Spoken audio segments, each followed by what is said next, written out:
மக்களை நேத்திலேருந்து ஒரு பேர் கேட்டுக்கிட்டு இருக்கு. அதிஷி, டெல்லியோட புதிய முதலமைச்சர் அதிஷி அப்படிங்கிற ஒரு பேர். யார் இவங்க?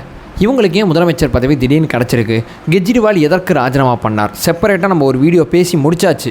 அந்த வீடியோக்கு அப்புறமா கெஜ்ரிவால் அவர்களோட டிசிஷன் வந்து அதிஷி அப்படிங்கிற ஒரு தேர்வு இருக்குது. ஸோ அந்த அதிஷி அப்படிங்கிற ஒருத்தங்களை ஏன் முதலமைச்சராக தேர்ந்தெடுத்தார்? யார் இந்த அதிஷி அப்படிங்கிறது கெஜ்ரிவால் அவர்களுக்கு நிச்சயமாக தெரிஞ்சிருக்கும், நமக்கு தெரியாதில்ல. ஸோ நம்ம தெரிஞ்சுக்கிட்டால் இந்த டிசிஷன் கெஜ்ரிவால் அவர்களோட அடுத்த அரசியல் வாழ்க்கைக்கு எவ்வளோ முக்கியமானது அப்படிங்கிற ஒரு அடிப்படை புரிதல் வரும். ஸோ இவங்களோட பேரை நான் முழுசாக பயன்படுத்த மாட்டேன் இந்த வீடியோவில். ஏன்னா பின்னாடி இருக்கக்கூடிய குடும்ப பேரை பயன்படுத்தினா அவங்களுக்கு பிடிக்காது. ஸோ அவங்களோட தனி உரிமை அடிப்படையில் அவங்க பொது வழியில் அவங்க பேரை எப்படி பதிவு செய்யணும்னு நினைக்கிறாங்களோ அப்படியே இந்த வீடியோ நெடிகளும் அவங்க பேரை நான் கூப்பிட்றேன்.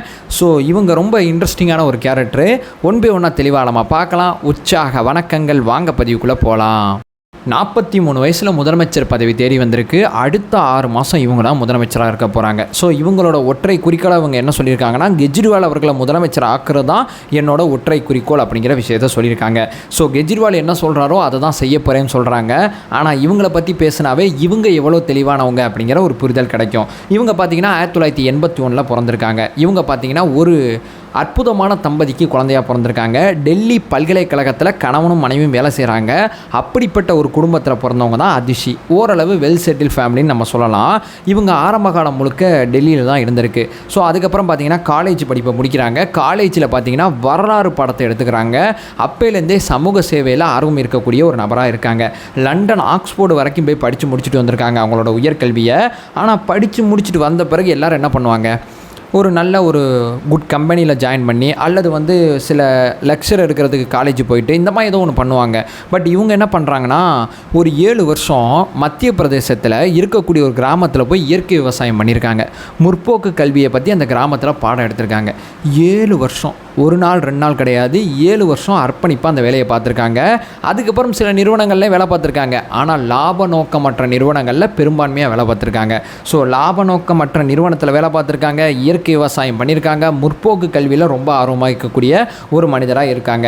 அதுக்கப்புறம் பார்த்திங்கன்னா இவங்களுக்கு அந்த ஆம் ஆத்மி நபர்களோட தொடர்பு கிடைக்கிது. கொஞ்சம் கொஞ்சமாக கட்சியின் பால் ஈர்க்கப்படுறாங்க. ஸோ கட்சியில் ஜாயின் பண்ணிடலாம் அப்படிங்கிற முடிவெடுக்கிறாங்க. 2013 ஜாயின் பண்ணுறாங்க. கட்சிக்கு பல்வேறு விதமான விஷயங்களை செய்கிறாங்க. கட்சியும் இவங்களை நல்ல விதமாக வச்சுருக்குது. இன்றைக்கி முதலமைச்சர் பதவியும் தூக்கி கொடுத்துருக்காங்க. ஸோ கட்சியில் பார்த்திங்கன்னா இவங்க 2018 பார்த்திங்கன்னா ஒரு தலைமை ஆலோசகராக இருக்காங்க. யாருக்குன்னு சொல்லி கேட்டிங்கன்னா, இப்போ டெல்லியோட துணை முதலமைச்சராக இருக்கக்கூடிய மதீஷ் சிசோடியா அப்படிங்கிறவருக்கு தலைமை ஆலோசகராக இருந்திருக்காங்க. இவங்களோட ஆலோசனை காரணமாக டெல்லியோட பள்ளிகள் எல்லாருமே தரம் அதிகமாக உயர்த்தப்படுது. ரொம்ப சூப்பராக இருந்ததுக்கு இவங்களோட பங்களிப்பு மிக முக்கியமானது. எதிர்க்கட்சி கூட இதை மறுக்க மாட்டாங்க. அவ்வளவு சாலிடான உண்மை இது. ஸோ இவங்க 2018 காலகட்டத்தில் இவங்களோட ஆலோசகராக இருந்தாங்களா. அதுக்கப்புறம் மீண்டும் கெஜ்ரிவால் அவர்களோட ஆட்சி அமைக்கப்படுது. இவங்களுக்கு முதலமைச்சர் பதவி இவங்களுக்கு அமைச்சர் பதவி கொடுப்பாங்க அப்படிங்கிறது பெரிய லெவலில் எதிர்பார்த்தாங்க.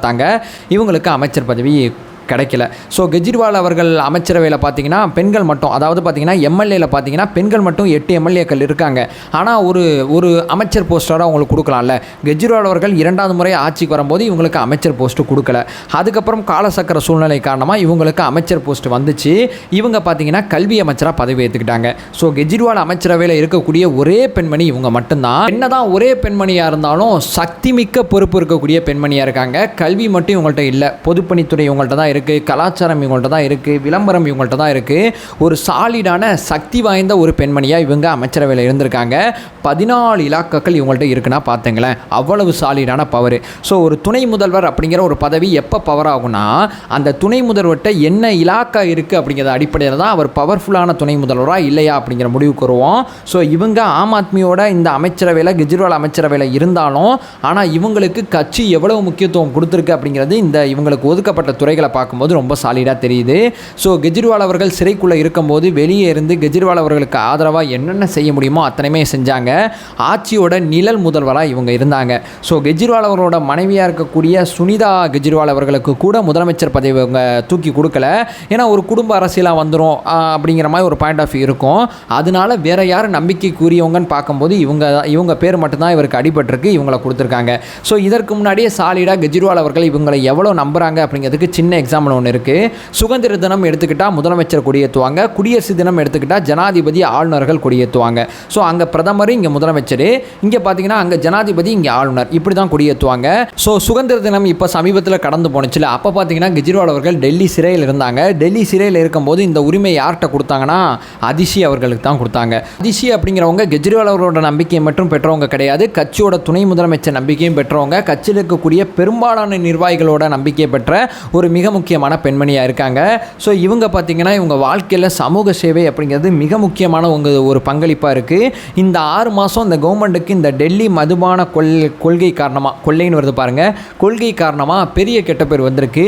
அந்த கெட்ட பேரை சரி செய்கிறதுக்கு தான் கெஜ்ரிவால் அவர்கள் ஒரு நேர்மையான ஒரு சமூக அக்கறை கொண்ட ஒரு நபர்கிட்ட இந்த முதலமைச்சர் பதவி கொடுத்துருக்காங்க. ஸோ இவங்களோட செயல்பாடு கட்சியில் பார்த்தீங்கன்னா ஒரு நல்ல பேரை ஏற்படுத்தும், மக்கள் மத்தியில் ஒரு நல்ல பேரை ஏற்படுத்தும் அப்படின்னு சொல்லி கெஜ்ரிவால் ஆசைப்படுறாரு. ஏன்னா கெஜ்ரிவால் அவர்கள் ஊழலுக்கு எதிராக அரசியல் ஆரம்பிச்சவர், அவரை ஊழலை வச்சு வீழ்த்தக்கூடிய ஒரு அரசியல் அங்கே நடந்துகிட்டு இருக்கு. அந்த அரசியலை எவ்வளவு எதிர்க்க முடியுமோ அவரை எடுத்துக்கிட்டு இருக்காரு, எவ்வளவு போராட முடியுமோ அவரை போராடிக்கிட்டு இருக்காரு. அந்த வகையில் பார்த்தீங்கன்னா ஒரு சிறப்பான ஒரு நபருக்கு முதலமைச்சர் பதவியை தூக்கி கொடுத்துருக்காங்க. ஸோ பார்ப்போம் என்ன நடக்குதுன்னு. இந்த டிசிஷன் எவ்வளவு கரெக்டாக இருக்க போகுது, இல்லை கெஜ்ரிவால் அவர்கள் மாதிரியே கெஜ்ரிவால் நினச்சபடியே அதிஷி அவர்கள் தன்னுடைய அரசியல் பதவியை கொண்டு போவாங்களா, அல்லது பார்த்தீங்கன்னா வேறு சில துணை முதல்வர் ரேஞ்செலாம் நம்ம பார்த்துருக்கோம்ல. இப்போ பன்னீர்செல்வம், எடப்பாடி பழனிசாமி, இப்போ ஜார்க்கண்டோட முதலமைச்சர் உள்ளே இருக்கும்போது சாம்ராய் சோரன் நினைக்கிறேன் அவரோட பேர், அவர் என்ன வேலை பார்த்தார் அப்படிங்கிறதெல்லாம் நம்ம இந்த அரசியல் களத்தில் பார்த்துருக்கோம். ஸோ கெஜ்ரிவால் அவர்களுக்கும் இது தெரியாமல்ல, அதிஷி அவர்களுக்கும் இது தெரியாமல்ல. 2 பேருக்கான இணக்கம் எப்படி இருக்குது, 2 பேருக்கான புரிதல் எப்படி இருக்குது அப்படிங்கிறது போக போக தெரியும். ஸோ இந்த கட்சி இப்போ வரைக்கும் கெஜ்ரிவால் கண்ட்ரோலில் தான் இருக்குது. 6 மாதம் கழிச்சும் கெஜ்ரிவால் அவர்கள் கண்ட்ரோலில் இருக்குமா அப்படிங்கிறது இந்த 6 மாதத்தை கடந்தால் தான் தெரியும். ஆனால் பெரும்பான்மை என்ன நம்புகிறாங்க, அதிஷி அவர்கள் இந்த மாதிரி முட்டாள்தனமான விஷயங்கள் எதுவுமே செய்ய மாட்டாங்க அப்படிங்கிறது தான் கட்சிக்காரங்க நம்புகிறாங்க. அரசியலில் எது உண்மை எது பொய் அப்படிங்கிறது நம்மளால் சொல்ல முடியாது. எது நடக்கும் எது நடக்காது அப்படிங்கிறது நம்மளால் சொல்ல முடியாது. எது வேணால் நடக்கலாம், எது நடந்தாலும் உங்கள்கிட்ட நான் கொண்டு வந்து சேர்க்குறேன்.